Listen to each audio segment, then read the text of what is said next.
The Hassle of Hair. We're back. We're doing it. I'm interviewing and I'm back to podcasting.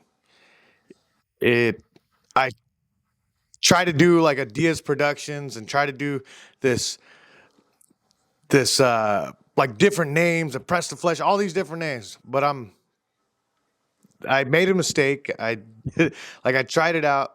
I'm just sticking it with the Hassle of Hair. And yeah, just putting out podcasts, putting out as much content as I can. And I took off to Portland. Me and my buddies Diego, the two Diegos I hang out with. We flew to Portland, had great food, interviewed Eric, and got to meet a guy that I went to different gyms and I've seen his picture and the American Muay Thai team, CSA pictures. I've seen and heard of him through it was Diego's coach, and so I've always heard of Eric, and then it was my coach's teammate. So I've always heard of Eric, but never really met the man or talked to the guy. And finally getting to talk to him was pretty cool. It was cool. It wasn't pretty cool. It was cool. It was like I think I'm most interested in his story because I see a guy that's excels at everything he does, from playing in bands to fighting in martial arts to now working for a guitar company that's producing a bunch of guitars and it's only a 3-man team, Alloy Guitars. And I don't know. I find people that do multiple things. I find it super interesting that they're able to excel at multiple things. And I'm getting back to interviewing, so it's like I wish I don't know. It is what it is. I want to go interview him, but I wish I would have been wasn't gonna be rusty. And that was still learning, especially like traveling and getting shit together, planning everything out. It's a learning process that I need to get better at. But yeah, it was cool. It was it was what I needed, you know. But after we got back from Portland, I found out I was going to be teaching at Ant Dogs MMA, an MMA gym in Gilroy, California, and I'm going to be teaching striking classes Monday, Wednesday, 5:30 p.m., Thursday, 6:30 p.m. And I'm excited. I'm excited to be part of a team that has multiple fighters. Has a it's a big it's a big gym, and it's been around for a while, you know. And I'm excited to be part of the team. Couldn't thank Anthony enough and the Figueroa family enough for bringing me on and giving me a chance to teach again. And if you guys are interested in taking my classes, Monday, Wednesday, 5:30 p.m., Gilroy, California. Thursday, 6:30 p.m., Gilroy, California, Ant Dogs MMA. And if you guys want private lessons, if you guys want private pad work, hit me up, message me at Jesse the Hassle Diaz. I'm taking privates now, and book something and have some fun. And also, if you guys need a photo booth, para siempre photo booth, our family's photo booth, my wife's photo booth. If you guys have an event coming up, you guys want to capture it in pictures and I don't know, it's fun. I really like doing it. I really like going to these parties and seeing people take pictures and giving them memories. It's honestly one of the best things that's happened to me and my wife. Best like bonding moments doing this and getting to go out to different parties and run a business, you know? And yeah, guys, I love you guys. Have a great night or great day. Enjoy the episode. Like, subscribe, guys.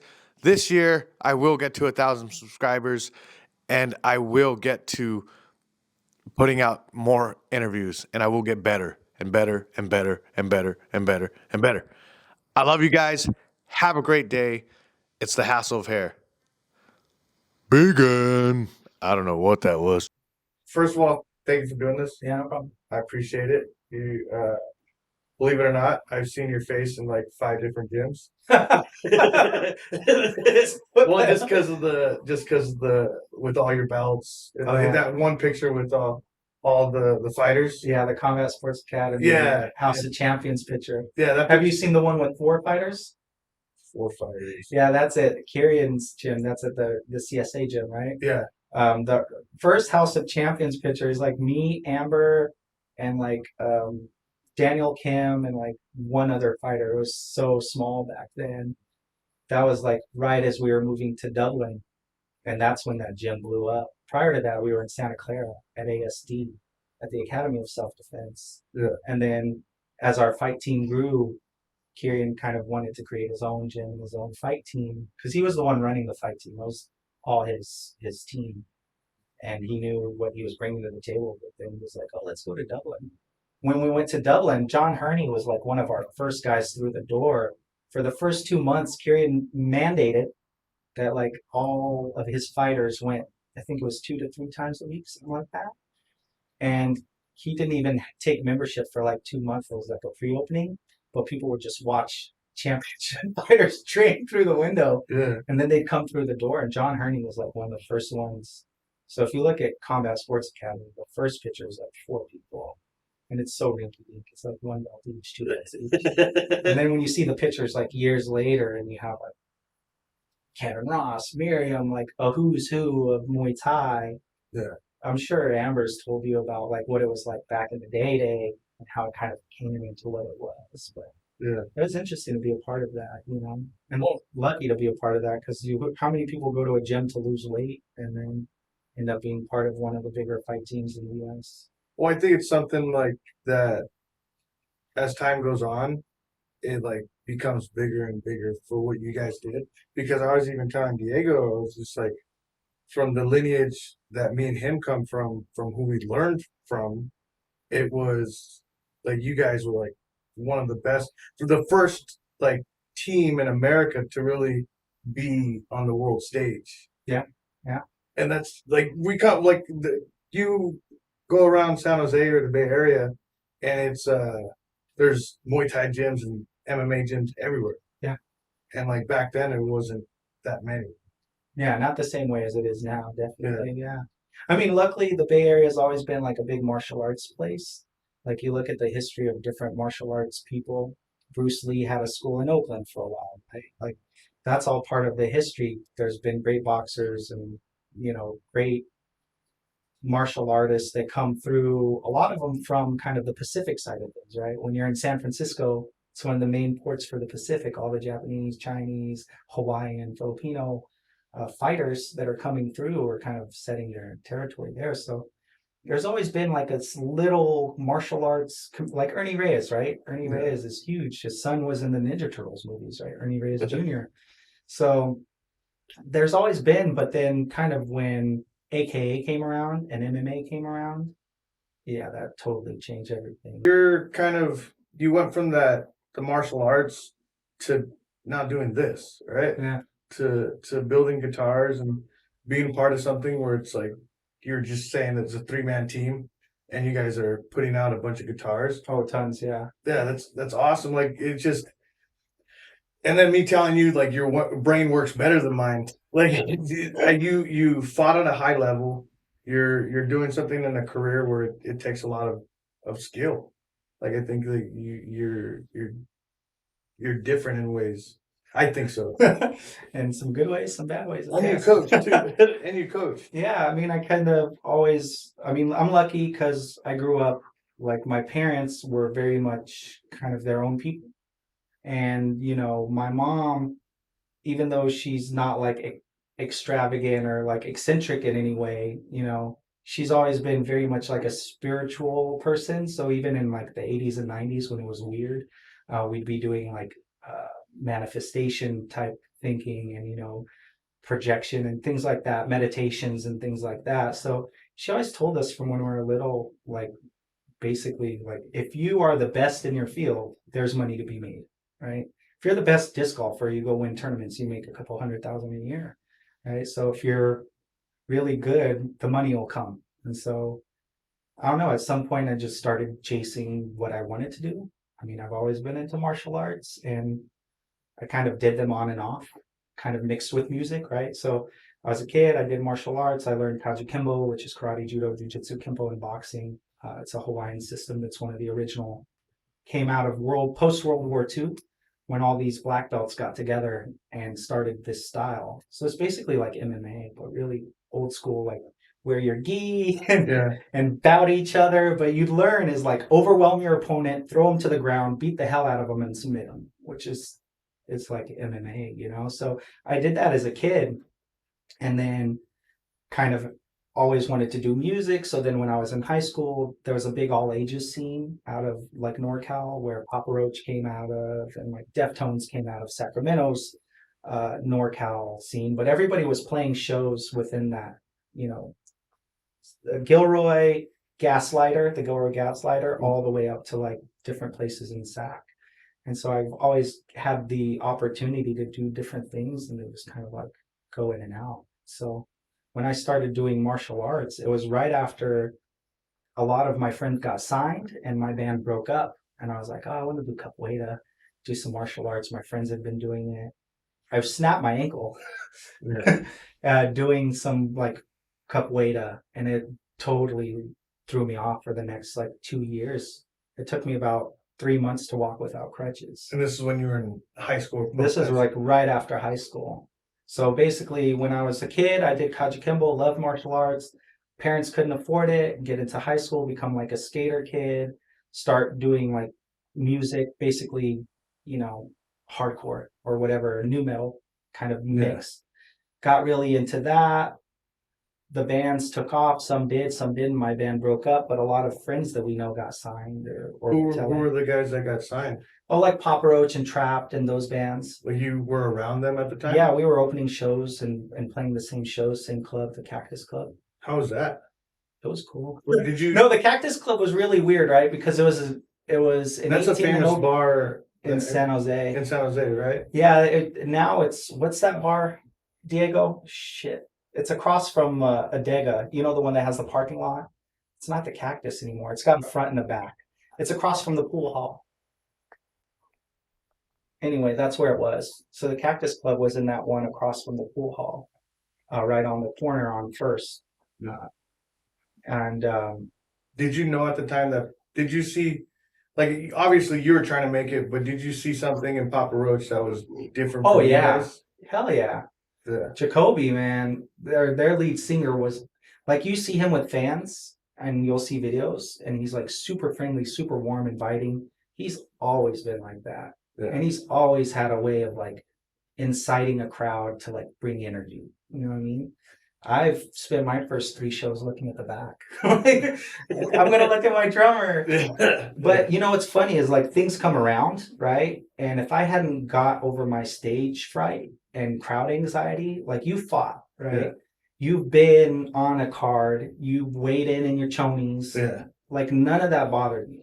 Like the walkout, the stare down, not a single thing about the process of being in front of a crowd doing this, because I was like, I've been in front of crowds, you know, singing my songs, doing my lyrics. So it just kind of helped. Like things, it's funny how sometimes you don't realize something you're doing will give you a skill or bring something to the forefront, make you stronger in a way where later on you're like, oh, that part didn't work out for me, but I took forward this part, you know what I mean? So I was lucky because being in the bands and playing those kind of shows with, you know, 100, 200, 300 people there, definitely got me prepped for what it's like to do, you know, to do your walkout and do all that stuff.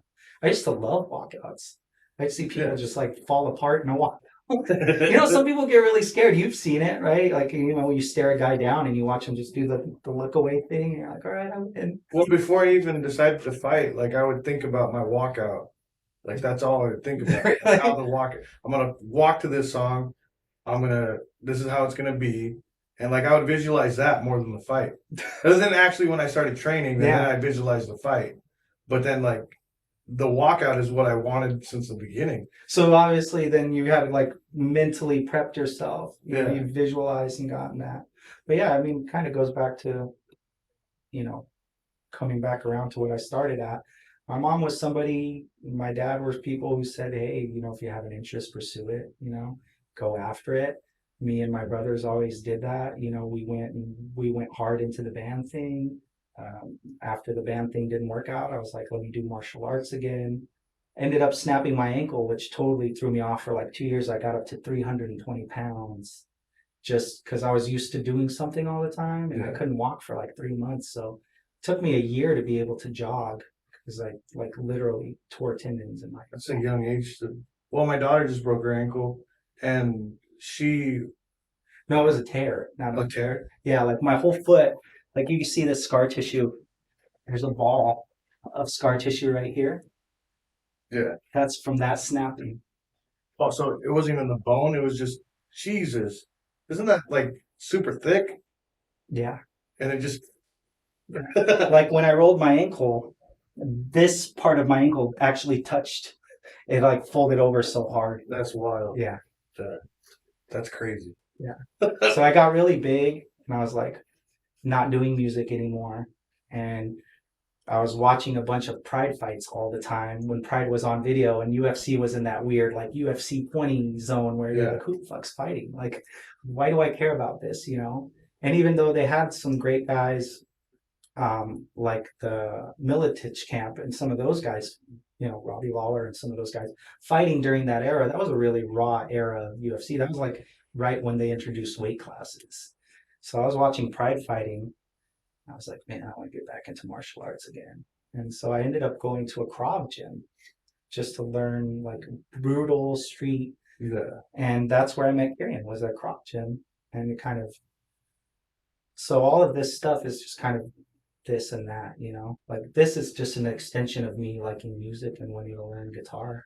And like you excel at everything you do, right? I mean, the belts, where you're at now, like all of it says that you're taking one thing and then you excel at it.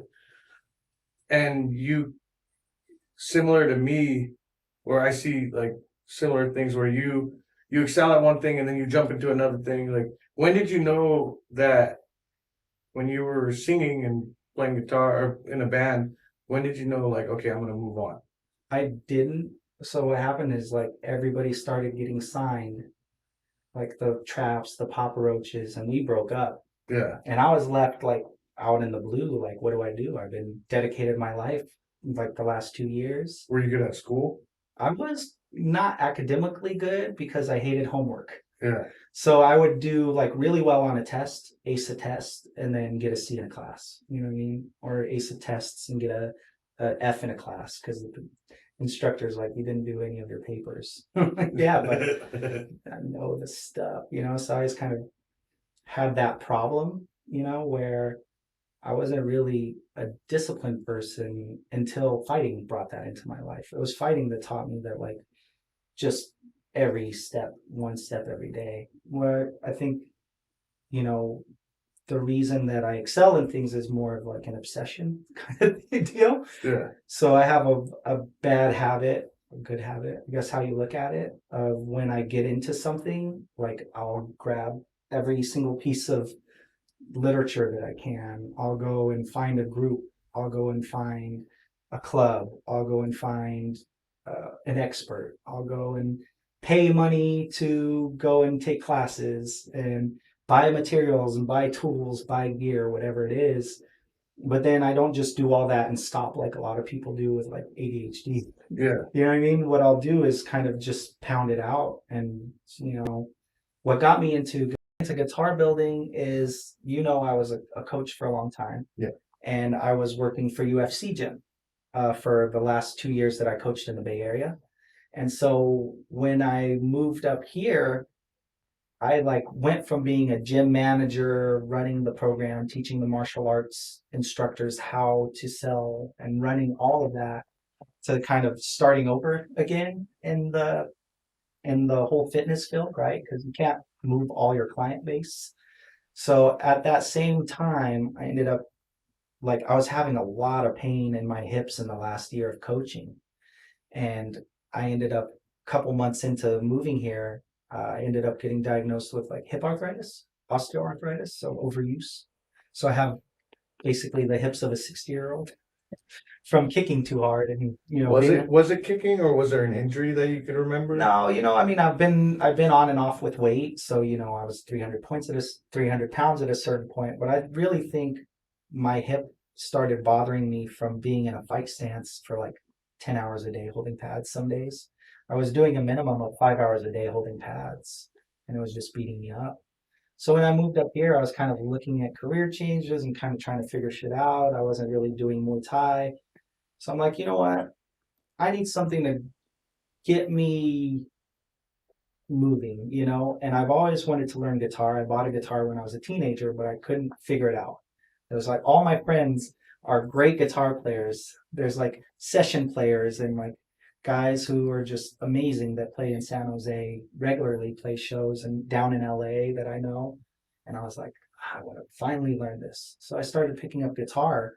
And because it was at the same time that I had this injury, that my career was changing and everything, it kind of took a lot of my focus and energy and kind of redirected it and helped me kind of have something to look forward to, a hobby. And so I decided, hey, what I've done in coaching, especially towards the end of coaching, was more of like marketing. Like I can go through the whole history of UFC gym and what I did there, how it started and all that. But I was really at that point in coaching doing a lot of sales and marketing. I mean, I was selling like my best month was like $24,000 in sales. And that's me selling my training. You're talking about you're getting clients as like students. Yeah. That's what you're making. 24,000. If you've ever been part of a gym, that's insane. Yeah. So UFC gym was based on a personal training model. So they would give us classes, but all our money was from personal training. So I got to the point where there was like 5 levels of pricing and I was on level 4.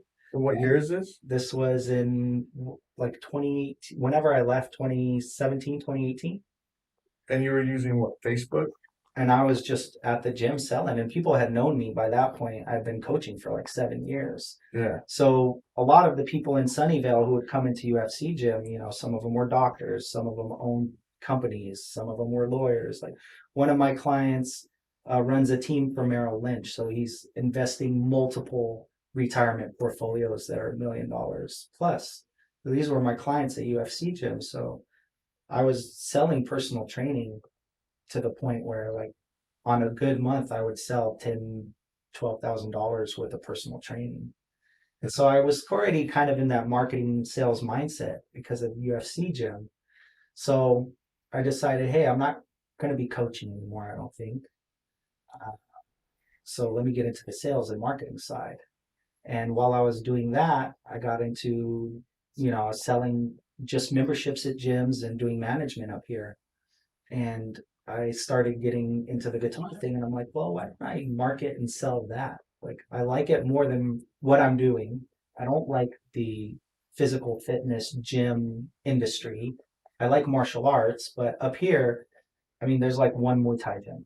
Yeah. I mean, there's several Muay Thai gyms, but a lot of them, they're guys who did Jeet Kune Do or some other martial art, and then they add Muay Thai in, and they go and get the ranking from what's his name, Arjan Chai, up in the hills here in Washington, and that's their experience. It's not like being in the Bay Area where it's like you have Johnson on Ganyao, Fairtex, and all these other guys that are just legends on top of the guys I was training with. So I was like, I'm not going to be doing Muay Thai up here. I got into the gym and fitness thing, was still doing my sales thing and marketing, and I was like, well, let me take my hobby and let me move my skills into my hobby. So I started just learning as much as I could. And basically from that, I ended up connecting to a company called StuMac. And StuMac is the biggest seller of online. They're the biggest online seller of guitar parts and tools for guitar makers. And I somehow connected through the Instagram Messenger to their VP of marketing. And him and I just started this relationship where I would give him like brand tips and insights. And what was pushing you? Like, so you went from coaching, like what keeps you going? Like, what kept you going to like, I gotta strive to be better or do something good for myself? Like, was there do you have a family? Do you like? I mean, no, I don't have kids. I just have me and my wife. But I mean, nobody wants to be stuck in a position where you feel like you had something you love. Yeah. Like I loved coaching Muay Thai. I dedicated like a decade of my life to that sport. And I'd wanted to be a Muay Thai fighter since I was a kid, you know. I saw Kickboxer and you know that scene with Tong Po? Yeah. He's kicking the beam and I was like, I want to do that. And pretty much when I was a kid. So the martial arts was always me wanting to kind of go into fighting, but you know, you're a kid and you don't do that and your parents can't afford it, so you move on to other hobbies and whatever. And just kind of in and out. And I was kind of really miss doing something that I was passionate about. You know, it's hard to wake up every day and say, okay, I love what I'm doing. I'm interested to grow in this field, just intrinsically without any outside reward, you know? And so then that was what motivated me was, well, I can't do Muay Thai at the level I did before. I can't. One, this is like a tertiary market, so there's not as many people doing it. And two, it's just beating up my body. I'm gonna not be able to bar. I'm gonna need surgery in like 5 years if I keep doing this. Yeah. So wanted to do something else I love, and I started really from learning to play guitar and buying little cheap guitars on Craigslist and fixing them up and flipping them. I learned how to fix, and that's where I got into it. And so I connected with this guy from StuMac, and we started this relationship. And I learned pretty quickly that all of my insights were what they were utilizing to kind of build their marketing strategy up. And so he gave me a really good reference letter. And that's when I was like, okay, I'm going to go to school for what it takes to do marketing now, or at least, you know, web marketing, web design, media marketing, social media manager, all that stuff. So I went to school up here. I learned SEO. I got what they call What's SEO? a search engine optimization. So that's where you are putting the code on the back end so that the web crawler can read and organize it for people to read. And you're also making the keywords there that people are searching for, and also something that, you know, engages the user, right? So SEO is optimizing what the search engine directs, and that's all based on metrics that you can control. So I learned that. I learned some web design stuff. I have a web design assistant certificate. So I learned basic HTML, basic Java. I learned how to use WordPress. And I kind of knew, like, as I was transferring, like, okay, I want to do this job. So I would go look at those job postings and look at the skills. And then I went out and got the skills. And Yeah. so, But like, why? So this is, I'm like, in my life right now, I'm like looking at the people around me, and some people just can't figure it out. Yeah. Right? They can't figure out, like, they're stuck. They can't get unstuck. yeah. I'm not saying anybody that I'm close to. I'm just saying, like, literally watching people like that are around me. Like, I'm not pointing out anybody, but it's like people can't get unstuck, and there's very few people that actually grow in everything that they do. Like, what is it that you're doing different than everybody else? So move forward. Yeah. No, here's the thing is like, you know, I don't think many people have tried enough things or gotten out of their comfort zone enough to do things to find what sparks them. You know what I mean? And so for me, I've always been kind of open that way. Like I'm go with the flow in a lot of ways. I mean, you know, some not for everything.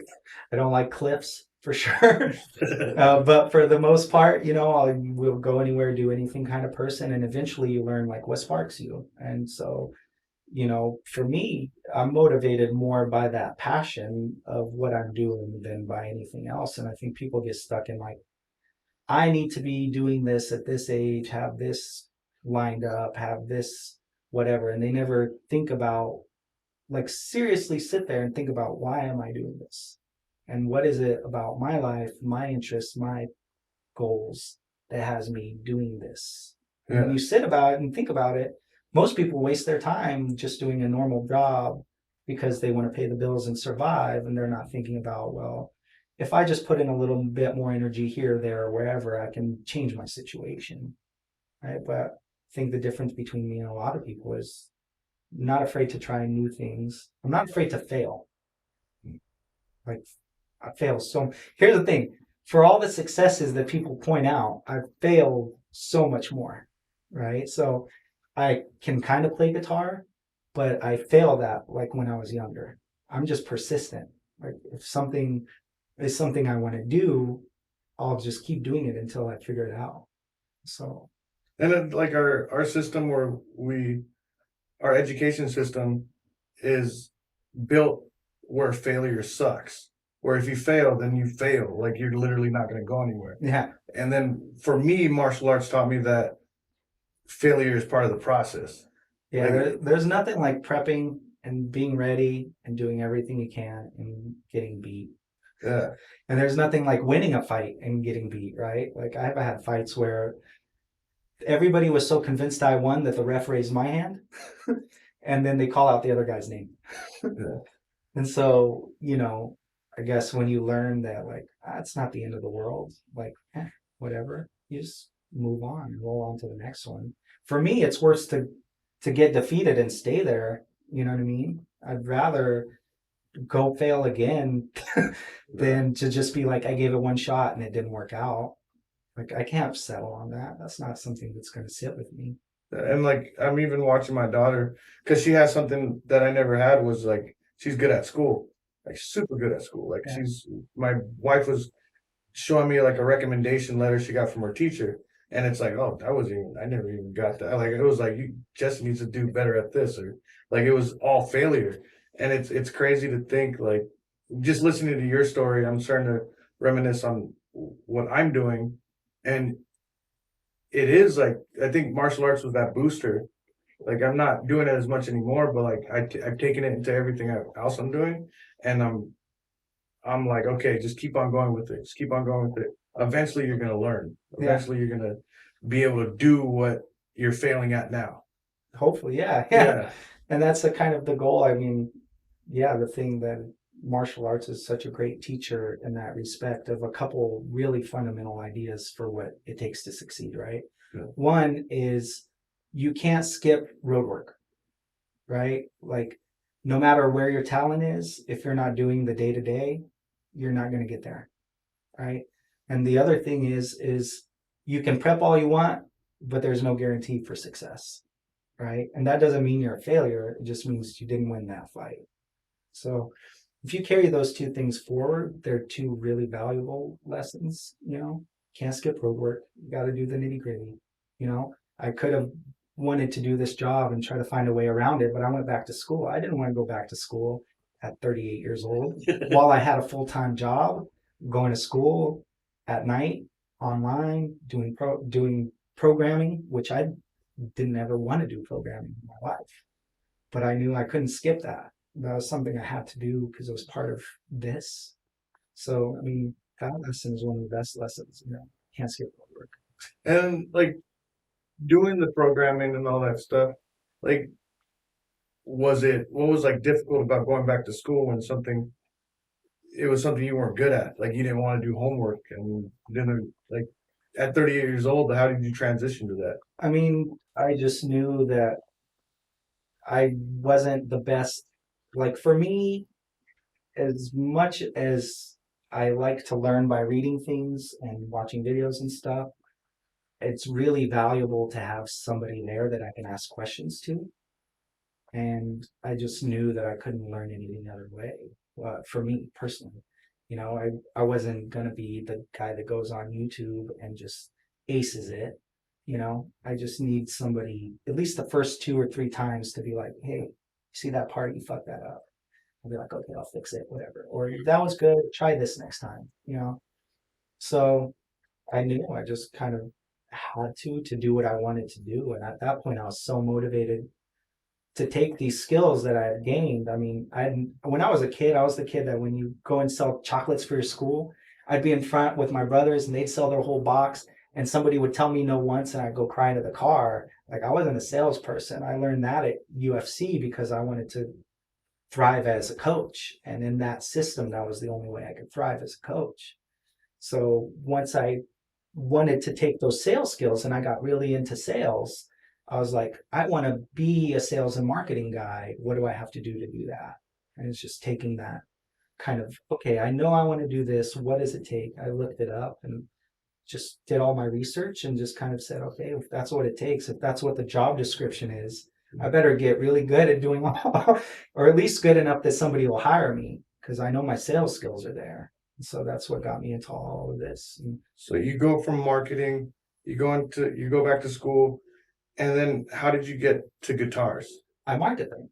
Yeah. So I got. How did you find it's Alloy, right? Yeah, so Alloy is connected to a lot of major brands. So the company I work for, Alloy Guitars, we do OEM, and that's original equipment manufacturer. We produce designs for companies according to their spec. So I knew of them because of different companies and different guitar people that I had spoken to that had worked through Alloy. And so I kind of always knew they were here. And I was doing marketing at the lab at Rose City Labs. And at that point, it's a cannabis lab and environmental testing, but they were getting ready for their mushroom testing because now they're the only state sanctioned mushroom lab, whatever. And I was really happy there, but I was looking at the cannabis space and I was like, I don't know if the cannabis space is for me.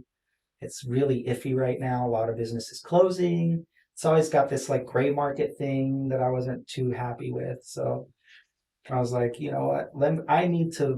I've done marketing. I wanted to do marketing to get into the guitar space. I like guitars. Now I have enough of a resume. Let me look for guitar and marketing jobs. And I looked on Craigslist like that week and this job was up. So And you already had the background with being in a band. Like, do you have a love for guitars? I do. It's funny. Like when I was a kid, I always thought they were so cool. I wanted to learn how to play. And like I said, I just couldn't figure it out for the life of me until YouTube again. So YouTube has helped me with guitars because I don't play them like I don't think about the notes. I can barely hear the difference between notes sometimes. Like I couldn't tell you what a G is just by hearing a G. I can tell you, oh, that note sounds a little sharp or flat, but I can't really do all that. So I learned it like the same way I learned martial arts is just learning patterns. Yeah. So just a scale is a pattern. It's whole step, half step, whole step, whole step, half step, right? So you just have to know where to move. And then once you learn that, you just move it up and down the fretboard. And that's the beauty of guitar is the layout is such that when you learn a pattern, that pattern is repeatable in a different key. So I just learned it physically through YouTube because I was like, I've always loved this instrument.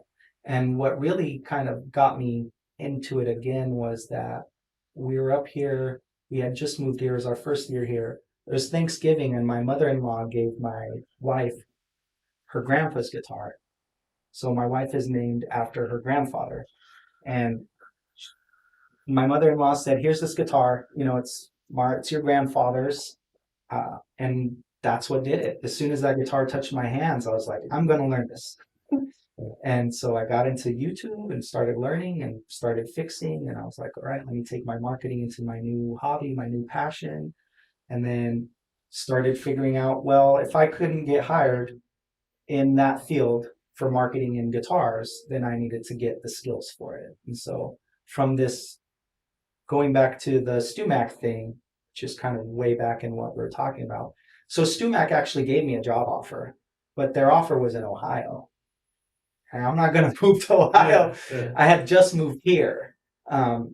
So after this relationship with the VP of marketing at this company, he was like, hey, you know, we have this role, social media manager. I'd like you to apply for it. I got offered a pretty far down the line interview. And I said, so do I need to move for this? He's like, yeah. And so I said, nope. So I said, do me a favor. If you found value in what knowledge and kind of insights I gave you into the market, could you give me a recommendation letter? And that's what I used to get the Rose City Lab job. And then at that point, a year and a half in, I was like, man, I don't get in cannabis space anymore. These people are crazy. Yeah. Like some of the people in the cannabis space are basically coming from the black market, you know. They don't always pay their bills on time. They don't always like dealing with authority. They don't see why regulations are necessary. And working in a cannabis lab, dealing with those people, I was like, this is not what I want to do long term. So then, yeah, at that point, I was like, I've been wanting to do this guitar thing. I'm going to look up jobs. And as soon as I looked up a job, this one came up. And so I applied, and Steve took me in and said, hey, you have a great recommendation letter. We'll start you with social media marketing and sales. And then it turned into like a product development and manufacturing job too, since there's three of us. I end up doing like everything that is not specifically the high-end lutherie, which is guitar building, that Chuck does, and the CNC that Steve does. Everything else I have my hands in at some point, or all three of us have our hands in. So I started writing contracts for our production deals, or at least sending the contracts that we have that's a standard, and filling out the right fields, sending quotes, and doing all that stuff. So, And when did you start trying to build? that was part of like, when I got the guitar, I was playing for like 2 months before I wanted a new guitar, because I didn't want to ruin my wife's grandpa's guitar. Yeah. And every time you play a guitar, you put wear and tear on it. And she was at a certain point, like, you're putting hours on this every day. Like, this guitar is, this is my grandpa's guitar. It's going to get worn out. So I started buying cheapy guitars on Craigslist, and then just learning what they needed to have fixed and flipping them. And I was like making money that way, flipping guitars. And I really learned that more than playing guitars, I really like fixing them. Yeah. Like, I like fixing more than I like playing, because there's a certain kind of fun to taking something that is dead, like, and making it make noise. Okay, so we were talking about getting into building guitars. Yeah, And you were just talking to Diego about the a lot of technical guitar. Yeah, it's crazy because like you're even talking about it over there, and it was like all of it was going over my head because it's like a whole different language. Yeah, it's got its own.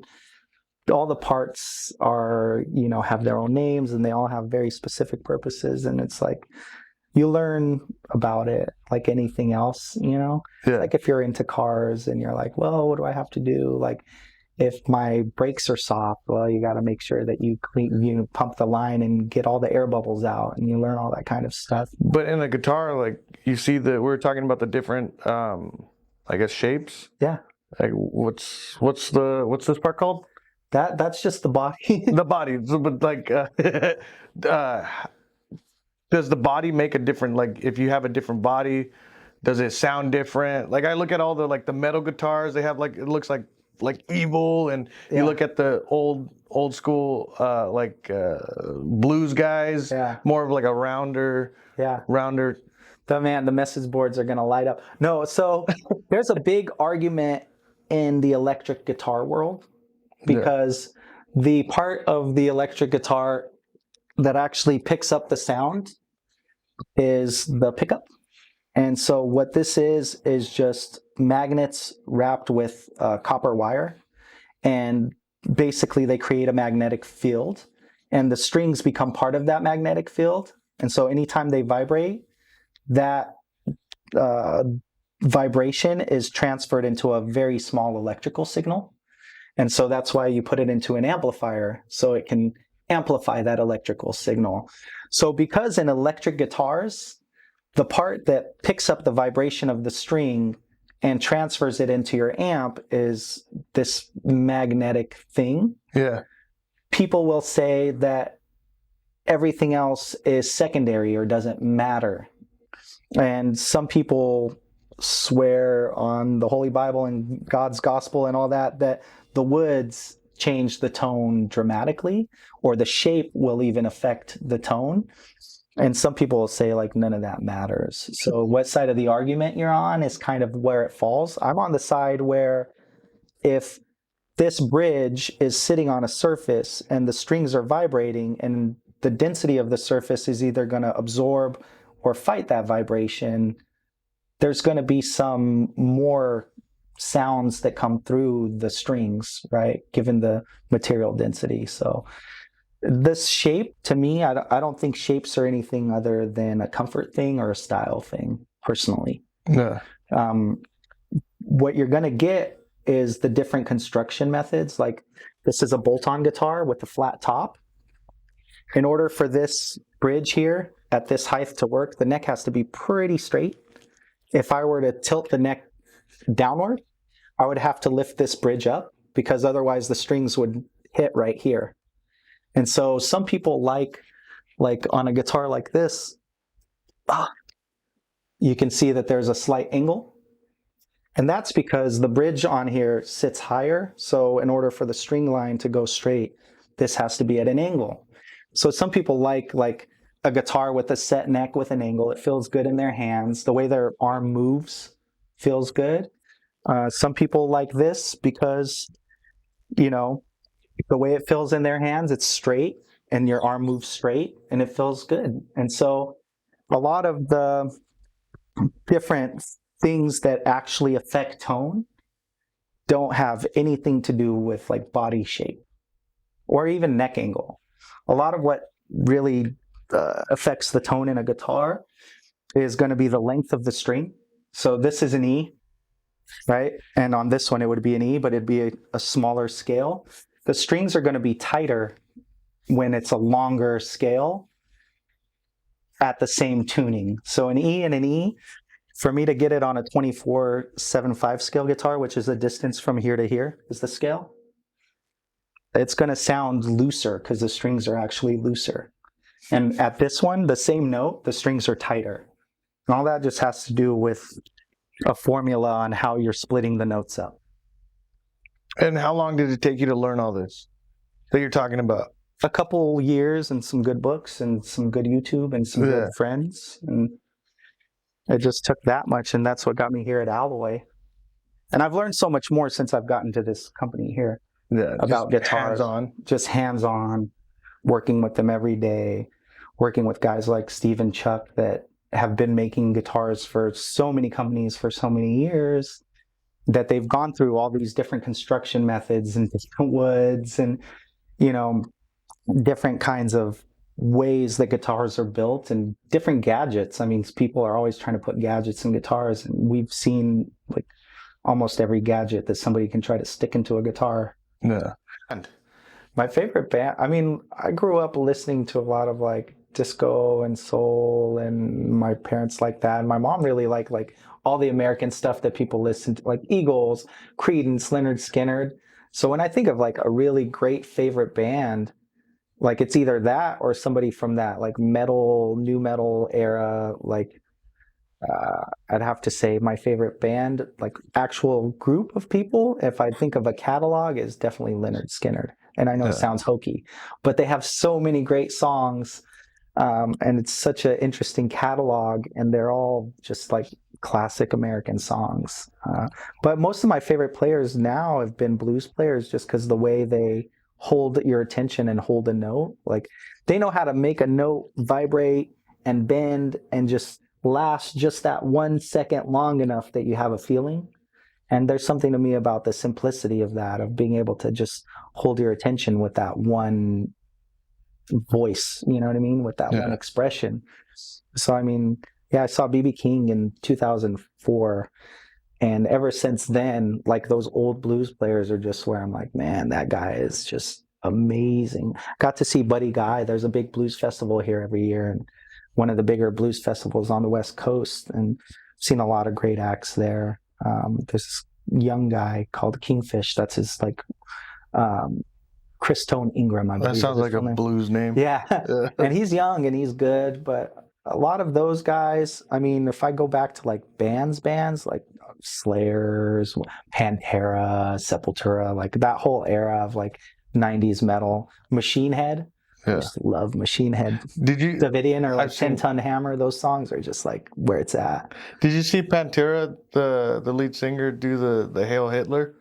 I mean, Phil Anselmo's always been known for that. They used to come around like and tour like every year, every couple years, and they'd be at the San Jose State Event Center. Yeah. And so I've been in so many Pantera mosh pits. Yeah. I just,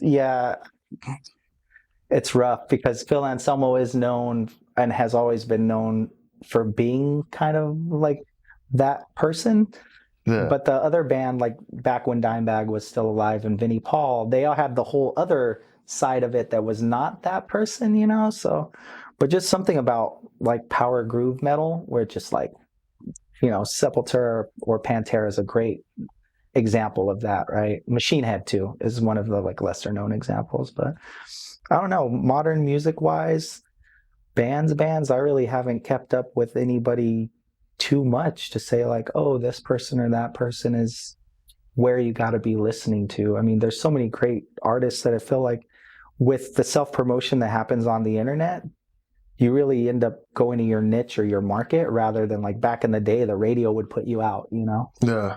So That's what's cool about like road trips is that like when you go on a road trip, that's when you get to really like find new music. oh yeah. And this guy over here introduced me to Buckethead. Oh, Buckethead, yeah. Buckethead's like insane to me because I never listened to an artist not sing one word, but like really listen to like 5-6 songs in a row. Oh yeah. Yeah, and it's just like guitar. Yeah. Yeah, it's amazing. He's in that virtuosic, like of Steve Vai. If you're into that kind of stuff, you can go off into the world of like guys who do nothing but instrumental guitar. And some of those guys, they're just amazingly talented to the point where you look at them, you're like, I'll never be that good. Yeah. But the point is, you don't ever need to be that good. Some of the best songs ever written are super stupid simple. You play them, you learn to play them, and you're like, wow, that's it. Yeah.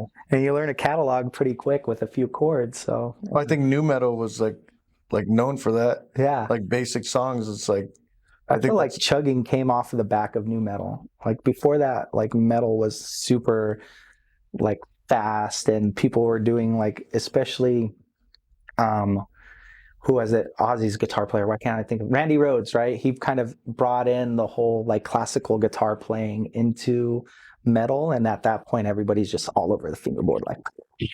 And then the like Eddie Van Halen's, right? And then all of a sudden you have the like, I guess, groove metal, power metal, and nu metal era that came in the mid 90s, where it's just like when you're just like grooving to this heavy riff, So those virtuosic players, they've always been there. That's funny that you like Buckethead of all the people. Yeah, he just showed me one day, and it just like I was like, this guy's insane. He has like 100-something albums. Oh yeah, and like all of them are different. different. Just a KFC bucket and a weird mask. Yeah, and that's his whole shtick. But he plays so well, And I haven't seen him live, but I've seen like his YouTube live, and it doesn't sound like his albums. Oh yeah, it's like he's just improvising, jamming. Yeah, like the same song but just different. Yeah, it's crazy. Yeah. And he's not that like he's not a big artist. Like not you say Buckethead, not anybody. It's like huge following. He's almost like a Tosin Abasi or one of those other guys. That's another virtuosic guitar player that is very well known, and actually owns a guitar brand and stuff like that too, which is interesting, right? Because it's like obviously.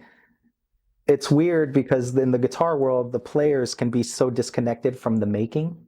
Like, I've ran into people who've been playing guitar for 10 years and they shred up and down, but then you ask them why they like a certain guitar and they don't know anything about how it's built or the specs of it.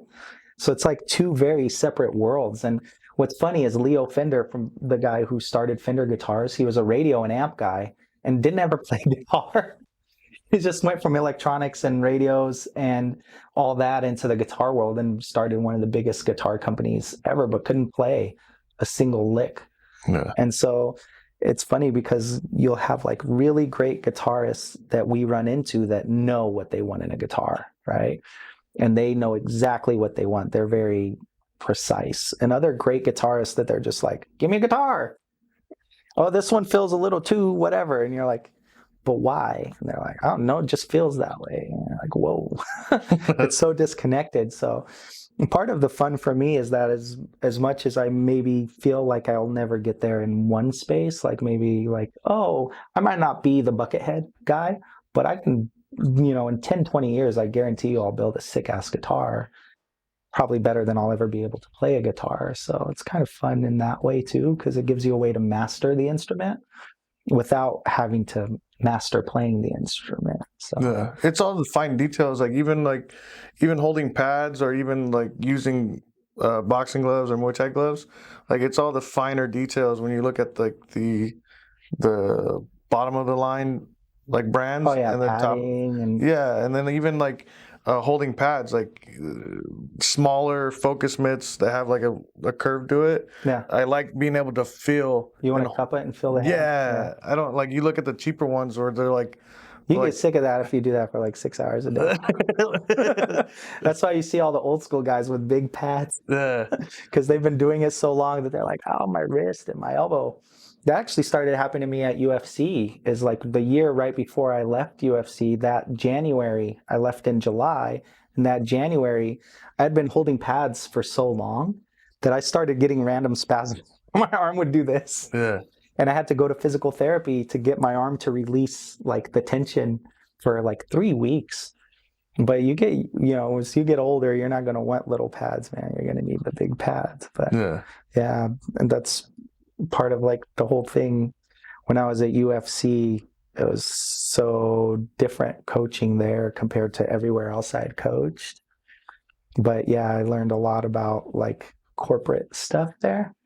And I also learned that I do not want to hold pads for 7 hours a day. I don't want to be a pad man, that's for sure. You got maybe 10, 15 years of that before it starts breaking you down. Your elbows, shoulders, you know what I mean? Throwing kicks all the time. Somebody's checking all the time, doing something. You're always being a fucking crash test dummy. You know what I mean? So, Well, that's what it is. You're taking impact. yeah. Like when you really think about it, you're taking impact for hours. Yeah, it's rough. Yeah. So yeah, that's part of why like when I moved up here and I was looking at new things, I was like, I don't know if that's my long-term vision as much as I love Muay Thai. Yeah. How was it coaching Diego Morales? How is it coaching Diego Morales at the beginning Yeah. or later on? Who's the Diego Morales? So Diego Morales actually walked in with a friend of his, Josh Ponce, and Josh was the one who found the gym at Cayoteja. So interesting story. The way I started Cayoteja was I was doing intros at Kirian's, and Cayoteja was our jiu-jitsu instructor because we had the Cesar Gracie affiliation. And Cayo was going to open up Cayo in San Jose, and he asked Kieran, like, can you recommend anybody? And Kieran put me out there. So I was coaching at Cayoteja's on Park Avenue, and Josh Ponce walks in, starts training with me, and then he brings Diego. And this is when they were tow truck drivers. And the first day he walked in, and we start doing pad work, and I have to demo it because it's just like, he was doing like this, where he had like this like little footwork thing that was like this weird shuffle. And it was so fucking awkward. And the first 2 weeks, I kept calling him like each other's names. I'd call Josh Diego and Josh. And he was just like so stiff at first, but his dedication to the sport and like showing up, and at a certain point when I moved to UFC, I wasn't going to coach a fight team anymore. So I sent him off to Rudy's, and I called Rudy and I said, hey, he needs a fight coach, and I'm not going to be fight coach in this space. And yeah, he's gotten better and he wasn't a lefty. That's the other thing. Yeah, fuck him. Diego started as an orthodox fighter. And what happened is we went to go see Goat Horror and some other bands at what, I don't know if it was the Warfield. And we went, he's like, let's go to the mosh pit. And I was tired. I had just run a half marathon that day. I was like, I'm not going to go. In Chucks. In Chucks. I ran a half marathon in Chucks. I ran the SF half marathon in Chucks. Because those were my running shoes at the time I felt comfortable in. I didn't want to trade things out. So we were at a... Are you sure your arthritis is from kicking and not... it might be from running. It might be from road work. Kieran was never nice about letting us skip road work. I mean, we would do burpee miles. Have you heard those stories? You would do... I probably forgot. You do a burpee broad jump, and that's the only way you can move forward. Fuck yeah. Burpee broad jump. Imagine doing a mile. A mile. It took the fastest person, which was Brooks and Gaston, like 45 minutes. And me, I'm an hour and 15 minutes in to do a burpee fucking broad jump mile. Like, he used to do that kind of shit to us. Like, he went on Joe Rogan and said, I would never do what I did to those fighters to anybody because I overtrained them. Yeah. Like, that's no joke. Like, when I saw that clip, I was like, yeah, motherfucker. I was fighting like every 6 weeks on average. I fought like 9 fights in 1 year. And to be training like that and fighting 9 fights, like, was rough. Like, it was rough. I was always in pain. But yeah, the hip thing might be. But Diego, we were in this mosh pit, and he comes back up and he's like, I think I like hurt my foot. It's like, feels funny here. He walked on this broken foot for like 3 days before he finally got x-rays, thinking it was like a sprain. And then because his foot was broken, then we had to train him as a lefty from then on. Oh shit.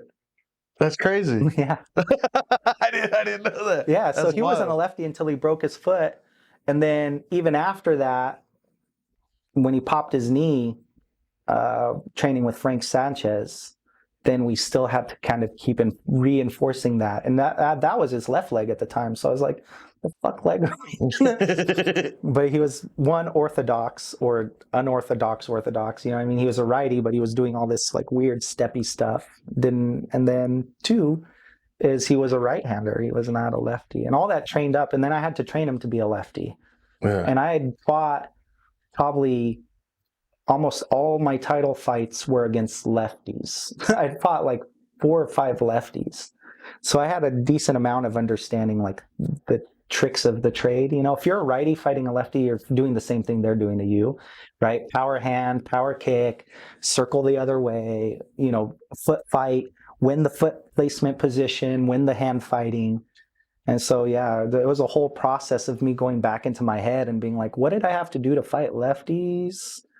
And then, you know, there was a certain point where I think we were at Cayo Tejas when it was the Institute of Martial Arts, where it was like half lefties. It was so weird. Yeah. I had to train all these people on like fucking devil worshippers. You know, that's the old like thing that they used to say about lefties, like in the Catholic Church, you know. So Yeah. I used to always mess with them. But Diego, always been a pleasure to train as a person, but not as an athlete.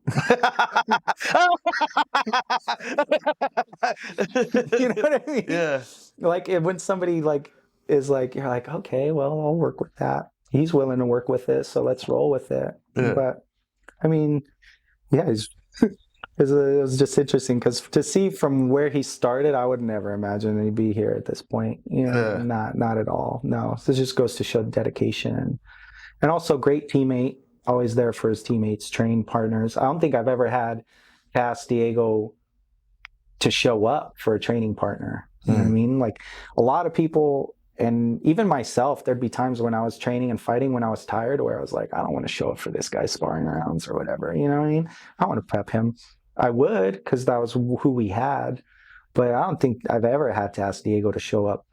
Like just, hey, we have this, and that's it. And he shows up. So Yeah, it shows in his character. yeah. I think that dude, he shows up for a lot of people. But I think in fighting, that's like, I think in anything, any sport, anything that you do, work, whatever, you need people to show up. Yeah. Like it's crazy. Like you see some of I think he was telling me there's a world champion who trained with just white belts in jiu-jitsu. He trained with just white belts. And there's like people that are high level that can never get to that champion level because like they don't have people around them.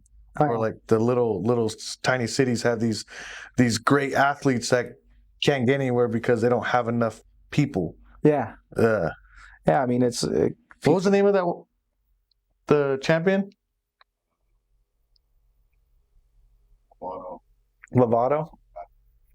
White belt. Use white belts to get him a championship. That's nuts. Yeah. Well, I mean, white belts are spazzy as so, you know, the worst time I ever had with the white belt was Nick Green, and he's pretty known in jiu-jitsu now. And when he came to the Academy of Self-Defense, he was a wrestler at the time. He had never done jiu-jitsu. He was a white belt. And he went hard wrestling on me. I managed to submit him, luckily. And I think that's what taught him the value of jiu-jitsu. But no, I remember like some of these guys that when they started with us, going back to what you said about like how everything blew up from things, right? Like when we went to IFMA in 2008, the U.S. team at that point had fielded people from different parts of the country, and it was never cohesive. And they could never get more than 1 or 2 successful guys. And the year we went, so IFMA, if people are listening, they don't know what that is. IFMA is the World Games for Muay Thai. I wish I had my medal right. I should have brought my belts and my medal. No, IFMA is the world game for Muay Thai in It's the 2000. Olympics for Muay Thai. Yeah, in 2008, I went with the U.S. team, and that was when the current president of the U.S. Muay Thai Federation, Michael Corley, that was his year that he fought. So it was me and Gaston, Michael Corley, Daniel Kim, Chris Kwiatkowski, who's a really well-known East Coast fighter, and then Jesse Gillespie, who was one of like Kieran's kind of favorite students at the time. And out of the 6 of us, 3 of us brought back medals, right? Which was huge because just the percentage of people getting medals at the time, the U.S. team never had such a high count for such a low team. And that's when the next year in 2009, the whole like dream team got together and they sent Miriam and everybody came back with golds. And then U.S. team has been on a gold streak ever since, right? They haven't ever let down. So it's kind of cool to be in these early frames of things, you know, and kind of look back and be like, oh, I was there when that fighter had just started, like meeting Gaston Bolanos when he was like 15 and arrogant little kid, and seeing him grow into an athlete, you know what I mean? Meeting Kevin when he had just moved from Master Toddies, before, when he was kind of in this middle part of his career where he'd had some success, but then it kind of, things were not happening, and then he had a lot more success, you know? Seeing all that. Jermaine Durandami, watching her train for her first MMA match, to where she became, you know, UFC champion. Yeah. So it's kind of interesting to have been in those little moments, you know. I'm a lucky person in that respect. Just like watching Papa Roach play 100-person club, watching this band or that band. And, you know, sometimes it's like really cool to be in these moments. I feel like I'm lucky because I end up in places where things sprout from. You know what I mean? It's not luck. like look at what you're doing. Like, it's not luck because like your dedication to what you're doing and your commitment to learning gets you to these places because of your commitment, I guess. Yeah, but the timing is a big one too, right? Because like I could have started a year earlier before there was a fight team with. I could have started 2 years later and joined in the middle of everything. You know what I mean? I was really lucky in that respect, especially with the fighting thing, to see so many great athletes start from like zero and then be like, damn, you fucking good. Or guys that like I was a year or 2 ahead of, and then like they just get good at another skill really fast, like wrestling or jujitsu or whatever. So I feel like that's just always been a cool moment to be part of, you know? And with my students and stuff, it's weird too, because a lot of them have gone on to coach, or I've known a lot of coaches that were fighters when I was a fighter. Like my whole team is coaches now, you know? Like you have, you know, Strike Fitness, you have the Resistance, right? Those are all people that like, you know, Amber and Johnny, those are my people. Those were our team. Like, yeah. We beat each other up so much. You know what I mean? Because we were all we had. So it was just awkward too, because you'd be sparring John or some other guy that's like half your size. But it's cool to see where they've gone to, you know, and be what they've been able to do. As far as I was the first one that started coaching out of CSA, that was a student that started, you know what I mean? Kieran basically gave me his blessing and said, go coach at Kaio's, which turned south really quick when Kaio kind of and Kieran fell out, right? That's the problem with Muay Thai I've always had in martial arts, is I'm supposed to follow some kind of like loyalty affiliation thing, but people fight all the time. Like, oh, that was your coach and that was your guy that trained here and we were cool and you told me to go train at his school, but then now it's awkward. So it's always been a little bit like that, but it's cool to see like that whole, all the coaches that are people I fought or people that I trained with. It's like super awesome now. You know? Yeah. Even when like my opponents, like Dino Poctagon, who was the guy who was the dominant fighter in my weight class at the time, he coaches. Guy I won my belt from, my first belt from, Daniel Agad, really tough. Probably one of the few fighters that almost knocked me out. And nobody knows that. But he wobbled me hard in the 3rd round. And he hit me with a liver shot like shortly after that. And both those shots are the 2 toughest shots I've ever got. But he coaches out in Oakland. How long did it take you to recover from the rock? Meaning like after the fight. Oh, I have a good chin. Yeah. I mean, you can watch videos of me fighting where I literally got roundhouse to the head That's freaking crazy. by The Kaylee baseball. Scott. Kaylee Scott was an opponent. He was 8-1 when I faced him. He had like 5 knockouts at the time. I think he fought until a couple years ago, was on the US team maybe 2 or 3 years ago. And he was like Clark Kent and Superman. Like he would put on his glasses and be like, "Hey, what's up, guys?" And he's super cool. And then you take off his glasses and fight, and you look like Saget. What the hell? But that guy was known for this mean roundhouse kick. And there's a good video of that fight, and I could link you to it later. But he hits me with the roundhouse at the end of round 2, and it's just like, and my mouthpiece goes flying, like literally out. And then I just look back at him and I get ready to go, but the bell rings. But I've always had a good chin. The person who rocked me the most was, he has a school in Redwood City. He was a ISKA kickboxing champion. Shit, I forget his name. David something. And he fought on one of the first Strike Force cards because he was a known kickboxer. We were playing around and he was getting ready for MMA. And, we were going over there to coach and kind of cross-train with him. And I had him in the clinch that day, and I was being nice. And Jesse Gillespie's like, "Don't be nice to him in the clinch," because he couldn't clinch. He was a Taekwondo guy, and I was good at the clinch. So of course, what am I going to do? Fight Taekwondo with you? No, I'm going to do what you don't know how to do.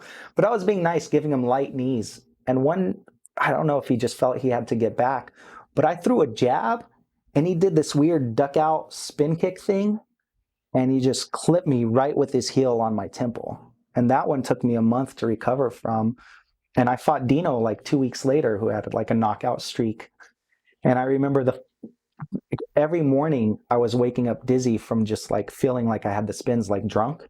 And I'd have to put my foot on the ground and let myself get my orientation. And so I was like going into that fight knowing that, and he threw his combo, which is like a hook, uppercut, hook. And he used to be a break dancer. So he had all this torque, and that's why he was knocking people out. I mean, the guy was a background dancer for like Aaliyah, Nelly Furtado. You look at these videos and he's in the background. And you're like, that's who I'm fighting.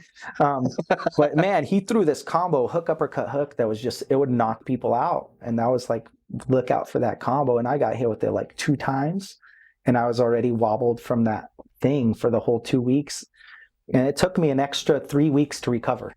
So every day I would wake up dizzy, and there'd be spells where I'd just fall. Shit. Yeah, I'd be standing up, and all of a sudden it took me like a month to recover from that. And that's the worst I ever got, was getting spinning heel kicked by the Taekwondo champion 2 weeks before fighting for a Muay Thai title, and then fighting a knockout artist. And then that whole month, I was just waking up dizzy every day. And then sometimes I'd be standing there and just all of a sudden just fall over. Jesus. And do you have any side effects now? Not that I know of. Yeah. I mean, I could probably do a brain scan and figure it out. But part of me wanting to learn stuff and always learning stuff is there's things that regenerate your brain or help you get a better chance, right? And there's things that make it plastic or static, and you don't want your brain to start shrinking because it's not being used. And so I think part of it is because I'm always practicing things or learning things. I think does it really shrink if you don't use it, like a muscle?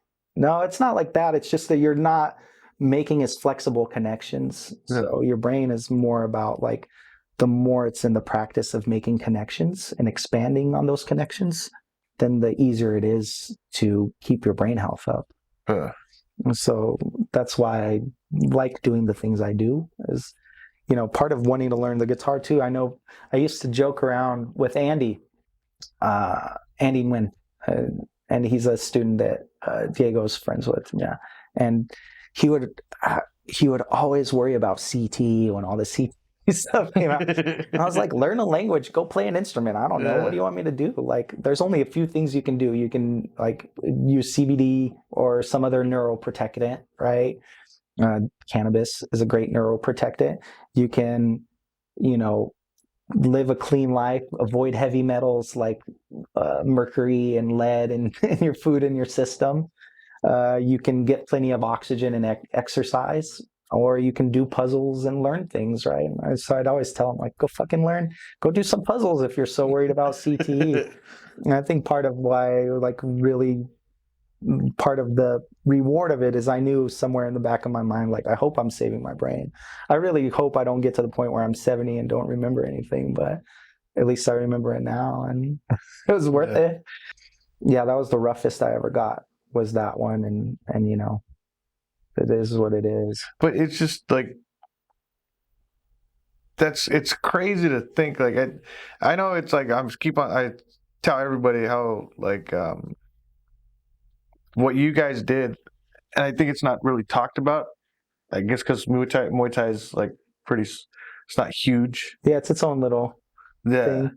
Except, you know, the Zone shows Muay Thai from I think Raja Damner now, and my father-in-law, who's a big boxing fan, he's like an encyclopedia of boxing. He started watching Muay Thai on DAZN, and so he'll wake up at 5 a.m. every Saturday now to go watch live Muay Thai. Yeah. And he'll call me and be like, man, that Muay Thai fighting with those elbows, man, there's nothing like watching an elbow, though. I think the elbows are this thing. And so it's cool. It's a small thing. It's growing. But yeah, kind of. Like watching, do you watch Muay Thai still? I still watch, yeah. Like, I mean, I don't watch MMA, really. Yeah. I can't, especially UFC, just because I can't get over how they're paid. Like, there's a mental block where I'm like, oh man, I can't watch these guys get paid $7,000 to get their main event fight card, you know what I mean? 10, 15, whatever it is. But you fought for the world team and you didn't. I didn't. But it's different, right? Yeah. World team is different. It's like the Olympics. A lot of times the Olympics, it's a national pride thing, and it's a pride thing, and you're competing country against country. Yeah. When you're fighting in a promotion, the promotion decides a lot of what's happening. You know what I mean? Yeah. Like, they decide who gets matched to who and what fights are made. In a tournament, they start drawing names out of a hat, and they put you in a bracket, and then you fight whoever the hell they picked, and it's country against country. So I don't know. I didn't feel like it was exploitive in any way. Sometimes I'm watching combat sports, and I know the way butts in seats is like the biggest motivator for promoters. And if you can't do that past your second fight, you're not going to get a good third or fourth fight. You're not going to get a great fifth or sixth fight if you're not a draw. So, I mean, with the national teams, there's no promoter that's making anybody fight in any way, right? You kind of earn your way up, you get an opportunity, you go and fight, they draw from a tournament, you know, and that's it. That's it. Well, like Luke Leslie just fought on the One Championship. Yeah. He's an East Coast fighter, right? Too? East Coast fighter. Crazy fight. Like crazy One Championship fight. And like he's American. Yeah. Like born and raised. Yeah. And like I think what you guys did, and it'd be cool to interview everybody that was on that team all at once. But one day, hopefully. I think that it's like movie worthy, you know. And it's. Have you ever seen the movie Best of the Best? Yeah. I feel like that was our trip. That movie's so cheesy if you watch it. Bro, I swear to God, it was 6 of us, right? And we had, at the time, Gaston was like 15 or 16. So we were chaperoning. I was actually his roommate chaperoning him.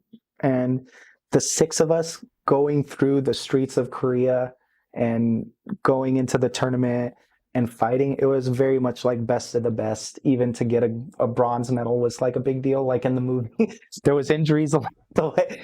To me, when I watch that movie, I feel like we can make a modern version of that with the 2008 team, and it would be like the same fucking story, except with some weird, cool shit that we all did that, you know, nobody ever wants to talk about. But part of the fun was like, you'd be out in the street, and there's like this huge arcade culture in South Korea.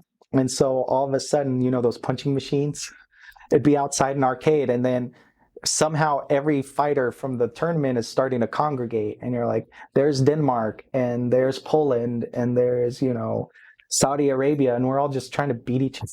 Punch machine. Yeah. Stupid. And you know, the Polish would carry around beers while they were walking on the streets and like hand them out to you. Yeah. You'd be like, hey, what's up, Prost, or whatever. And they'd be like, hey, it was cool. But I felt like Were best you of the ever best. out of the country before you did that? I was born out of the country. Oh shit. Yeah.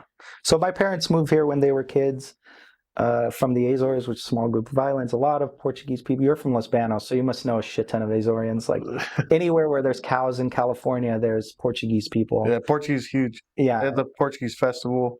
And so all of them are actually from this group of island called the Azores. Most of the Portuguese people in California. So my parents came here, moved back with my older brother when he was born to like raise their kids there. But it was just no opportunities there when we were kids. Now it's a lot of tourism, but back then it was all people visiting family in the summer was the only tourism. Yeah. So I came here when I was 4. So we would go back and forth and travel. I actually went to Amsterdam for the Millennium New Year's, 1999 to 2000. Did you think it was all gonna fall apart? No, but we were like, let's get out of America because people are being paranoid. Yeah. And we somehow, some friends of ours who were 18 were like, let's go out of the country. Let's go to Europe. We looked up flights. We're like, shit, we can go to Amsterdam pretty cheap, and somehow convinced our parents to let us like go to Amsterdam. Yeah. I was like almost 18 at the time. I was 2 That's months. fucking I was crazy. I was 17 and 10 months or whatever. So I'd been out of the country a few times by the time I went to go fight where it was weird because I'd never been to Asia. And flying that way across the Pacific is so much longer. Like flying across the Atlantic is like 7-8 hours from Boston. You know, it's not a long flight, but flying from here to even get out to Japan to transfer to Korea is like 15 hours or whatever it was. So it was a long flight and it was just really weird. How was that Amsterdam trip at 17 years old during the millennium?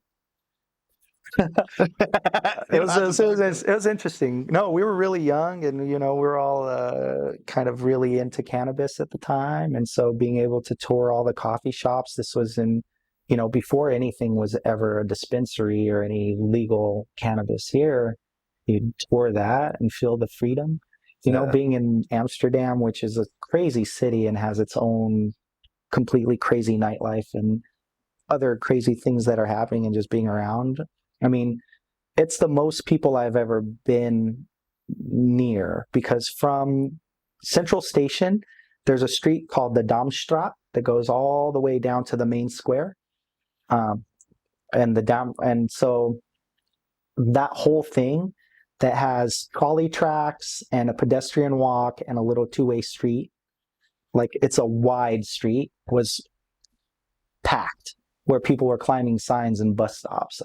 It was like being at a sports game that was like in the streets kind of a deal. It was the most I've ever been chaos around people. It was nuts, but it was fun. I mean, what do you do when you're a kid and you go to Amsterdam? Like, you just use your imagination.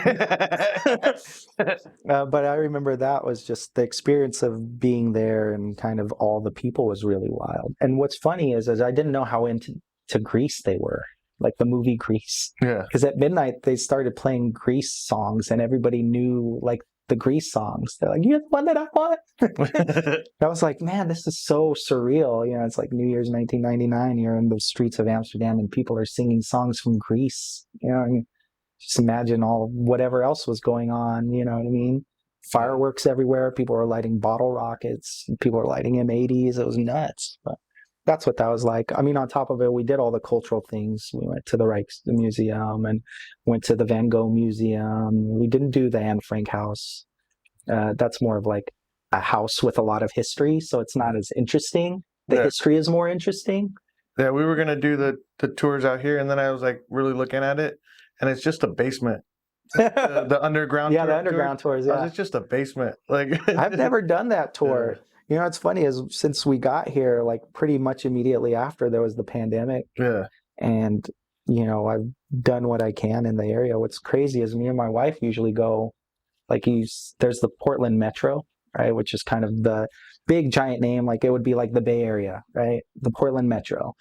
And you go just outside at any 20 minutes and you're in farmland. You know, you're in somebody's orchard or some farm or whatever, some nursery. So a lot of times we go out that way. towards like the coast, and between here and the coast, you can go and pull over and go to like all these farms, or you can go to wine country, or you can do all that. So if you go towards the gorge, which is, going along the Columbia River out east, like Multnomah Falls, that's the most like photographed waterfalls in the United States, Yeah, the I've one seen with the that. two. It's literally right off the freeway. You can look to the right as you're driving past it and see the full falls. So you can go and do that kind of stuff. So, we don't do tours. We don't do too much in the city just because like it's never been our thing. We go out and hike a lot, or go out to the farms, or go out to the gorge, or So Portland's wild. Like I think I'll end it with talking about Portland. Portland it's like I was describing it. It's like it has its culture. Everything's nice. Like it has the good food, the good atmosphere, the good coffee. yeah. It's awesome. But at the same time you're doing all that stuff, it's like the world's ending around you. Like you have homeless people. Like we were at Psycho Donuts, or not Psycho, Voodoo Donuts, which is like where Psycho got their concept from. Yeah. Voodoo Donuts, and there's a homeless guy who I thought died, and he's like, oh no, he's good. I was like, he's pale, and he just did some drugs, passed out, and woke up. Like it's called nodding off. Yeah. No, it's wild. Here's the thing. It's weird, right? Because cost of living is a big factor in anything. I grew up in San Jose from the time I was 4. In 1986, there was still orchards in San Jose. Yeah, the orange, right? There was orchards, cherry orchards, plum orchards. And so you'd go out into a little patch and there'd still be an orchard there, you know what I mean? So watching the city grow as everybody bunches in, as cost of living goes up, and like, how tech is, a techie could make as much as a family or more, a single person, right? So the cost of living went up, and all of a sudden you see all the problems. Those problems, the only problem we had in San Jose in the 80s was gangs. Yeah. There was a decent gang problem, but it wasn't any of the same homeless problems or any of those issues. Anytime somewhere becomes attractive, you're going to price people out, but people are still going to want to be there. And then the other thing is you look at this on the West Coast, especially, any place that gives people assistance is basically going to have places that don't want those people send them over. And like I said earlier, I was talking about the busing. You can go and look up articles about Nevada and Texas and all those states busing people in with medical problems, mental problems, because they just don't want to deal with it. They just one-way ticket or one-way ticket to jail. And so I feel like the big problem here, a lot of it comes down to people are tolerant, which is a good thing, but it can be a bad thing. Yeah. There's a cool like freedom of who you can be and expression, which it brings a lot of the free spirits, but it brings a lot of the nuts. You know what I mean? And then the other thing is anytime you offer help, people are going to come to the help, so if you're giving any kind of assistance at all. So, I mean, it's when I got here, it was okay. It's never really been that bad to me because, like I said, I grew up East Side San Jose. Yeah. And, there was always homeless people on the East Side.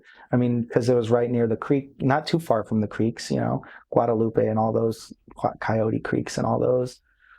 And they're not too far off. So people would wander into the East Side or, travel down Story, and they end up on Story and King. Yeah. There where the Tropicana is. And like, there's always been stuff. So it's never thrown me off. It's just the fentanyl is crazy because it's eating people's brains up. I've dealt with tweakers a lot. Yeah. I was like, back in the day, it was all tweakers. And you'd be worried about a tweaker doing something to get jumpy or whatever. But I feel like the people who are on this heavier drugs now, they're just losing zombies. Shit. They're just losing their shit. Yeah. And so it's kind of a combo of everything. I mean, it doesn't bother me as much because I'm so far out here in Beaverton, which is the burbs, Yeah. And you can see, you go out here and there's like almost none of those problems. Yeah, we're downtown. Yeah, we're right by downtown. Yeah, if you're on Burnside, that's where Voodoo is. It's going to be the biggest concentration because there's a lot of missions. But It's a weird town because like it's kind of this small town-ish thing, but there's a lot of industry around here. I mean, there's an Intel probably like 10 minutes from us where they do all the microchip manufacturing. Nike from here is you guys want to go to the Nike campus, it's literally a mile away. So, it's kind of like this weird mix of like a lot of opportunity, good cost of living for the opportunities that you have and the money you can make. But then it's attractive to people who are like, I want to go, like back in the 60s when people are like, I'm going to go out to California and just like whatever. Yeah. People are like, I'm going to go to Oregon and like whatever. Yeah, doesn't work that way. Well, that's why I'm doing this. Like, this is why I'm doing it. It's to see perspective, to get perspective. Don't come here in the winter. It's already dark. It's like 4:00, folks. Yeah, it's crazy. Like I'm like, pitch black I was like, outside. are we gonna make the game? And I realized it's 4:00. But the Blazers game, it's $3 a ticket. We're going. But this is why I'm doing it, for perspective on life, right? Like I didn't get out that much. I married at 22 years old. I pretty much was doing Muay Thai for about 4 or 5 years. I did martial arts for like that was just like my main goal was trying to get to fighting, right? See the world. Yeah, well, and then now I'm like, I haven't seen the world at all. Yeah. Like you talk about going on trips. This guy's he's everywhere. This guy's been everywhere. Like, and I'm like just sitting at home like, man, I haven't seen anything. Yeah. So like now it's like I'm trying to get out there and see it. And Yeah. Oregon was my first. Like Portland is a bad representation. Or a lot of the Oregonians in the South would be like, Portland. Because like this is like the blue zone of all of Oregon. Yeah. And then everybody else is real rural and red. You get into like lumberjack and ranch territory. That's how California is. Yeah, like California, what I mean? Same idea. Where we live, it's red. It's. Oh yeah, I know, Los Banos for sure. I mean, like I said, like half of our relatives are out in those valleys. Portuguese people. Like I would go out there for the festa, or go out there for my cousins or whatever. My grandma was actually staying in one of the nursing homes there in her final years, so we'd have to go out to Los Banos to go see her. So, it's like the same thing everywhere you go. Big cities are always going to have higher concentrations of academics and people who have a higher level of education, people who left their small town to go somewhere else. So, big city versus small town is always going to be that dynamic. The thing about Portland is it's like such a unique part of Oregon. It's so different from the rest of Oregon that like if you go outside anywhere, you're going to get a whole different experience. Yeah, I've been to Medford. Oh yeah, yeah, I've been to Medford. It was like Los Banos. Yeah, same just thing. A little bit more more mountains and stuff. So yeah, it's I don't know, but this is like honestly, Eric. Like I was excited to do this because of your background with Muay Thai. This guy over here, he talks high of you, and then the guitars, and I just wanted to get a chance to talk to you. Thank you. No worries. I mean, It's been great talking to you, and wish we could talk more like in a straight path. I know we kind of circle around, but that's because everything I do is always kind of weaving back and forth and tied to something in the past. Like, why did you try this? Because I failed it before. I don't know. So, well, that's the main purpose of this podcast, because it's almost a little bit like my life, where it's like I'm doing all these things. Right. And trying to be successful at the same time, and learning from all my failures I decided to get married, and then I was like, I'm going to be a FedEx driver, then I'm going to fight, and then I'm going to do this podcast, and I'm going to go into, now I'm working in the bar industry, and it's like, I'm doing all these different things. Yeah. And it's like, I want to show people like, hey, it takes failure. Hey, it takes you putting yourself out there, because that's what you talked about was like just trying stuff. Yeah, and that's what I'm doing here. Like, I have no idea what the fuck I'm doing, Eric. like ask these guys. Like, I'm just like, I'm making mistake after mistake, and it's my first like trip where I'm going to go podcast, and it's like, I'm only here because I decided to try, and you're only here because you decided to try all this cool shit. Yeah, and that's what I want to put out with this podcast. So yeah, try, fail, do it again, find something new, do it again, And eventually you'll land in something, you know what I mean? If you stay in the same place, you're always going to be in the same place. That's really the reality, is you're not going to have very many moves doing the same thing in the same place. In order to make moves, you got to make moves.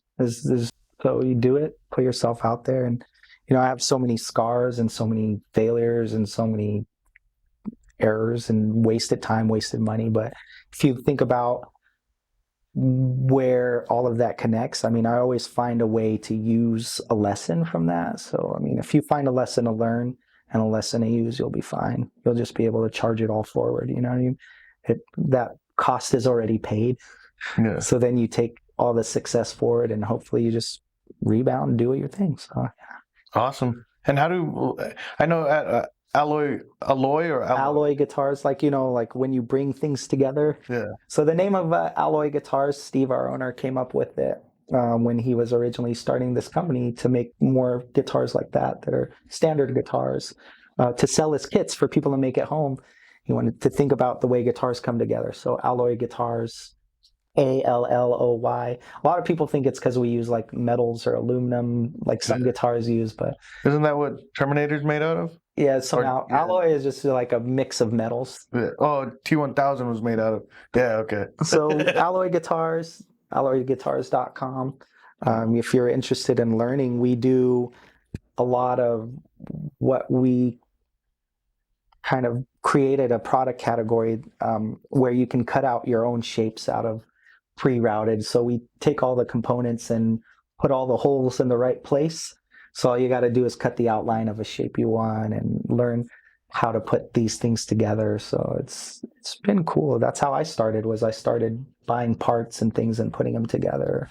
And that's how I found these guys. But yeah, Alloy Guitars. If you ever want to learn how to build your own guitar, if you want to start your own guitar brand, which is the main majority of our work. I mean, we didn't get into that, but we do get to work with some really cool brands here, some national level brands, some guitars that I've always seen and thought were cool that friends of mine have wanted to own. Things with cool gadgets and things that are new and things that are old. So, you know, check us out. And, you know, if you want to make your own guitar brand or if you just want to build your own guitar, we do it all. Awesome. Yeah. Yeah. Thank you for doing this, Eric. I appreciate you. And thanks for stopping by. Yeah. Yeah. Can we just say one word that I confirm? Diego Morales was unathletic. Diego Morales, and originally training, horrible athlete, great person. This is facts. Okay. This is facts. I want to get that fact. Hey, but hey, it should give all of you guys hope, because seriously, I'm not joking. The first time I saw him in that like footwork waddle he did, I was like, I don't know if this guy has hope. And he used to like do his hands like a cholo. You know what I mean? He had that cholo fight stance. And like, here's the thing: if you can work your way through that and become like from not the best athlete to becoming a pretty phenomenal athlete, it just kind of proves my point, man. It's all about Diego could do it. hey, put your time in, find the right team, be as giving as you want to take. That's the other part, is if you want to get something, start by giving something. Okay. And that's kind of one of my philosophies, is almost everything I've ever done, I give first before I ever ask for anything. I start off putting value forward, and then I say, hey, now that I've given you that value and you can see that I've given you, now I want my return, or you know what I mean? Yeah. Or hey, let's work together. I don't always go into it thinking that it's going to work out. I'm totally willing to dump all the work I've done in most scenarios if somebody's like, nah, that's not going to happen, you know? Yeah. You got to give freely, but yeah, at the same time, it's like always start off by kind of putting out and giving. And if you do that, then you'll find your team and you'll find your spot, and you'll like, that's where Diego kind of, you know what I mean? Why would I spend so much time training somebody Who's unathletic? who was unathletic? I just thought like, man, he's here, man, and he's here for it. Well put. You know, and that was Yeah, basically Diego. that's all it took, was like, man, he's here and he's here for it. Like, how many people will train in a chair because their foot's broken? Yeah. You didn't train in a month doing chair boxing? Have you seen videos of me and him chair boxing? No. We'd put 2 chairs in front of each other and just fight in the pocket. Fuck yeah. And that was it. It's just, okay, block and move your head and hope you don't get knocked out, because we're going to learn to fight in the pocket, because that's all you can do. Like, if you're willing to do that, you'll be okay. Train with a broken foot, train with a twisted knee. Jeez, 2 bad knees. Yeah, Diego's a good person, not a good athlete. Thank You guys are gonna put that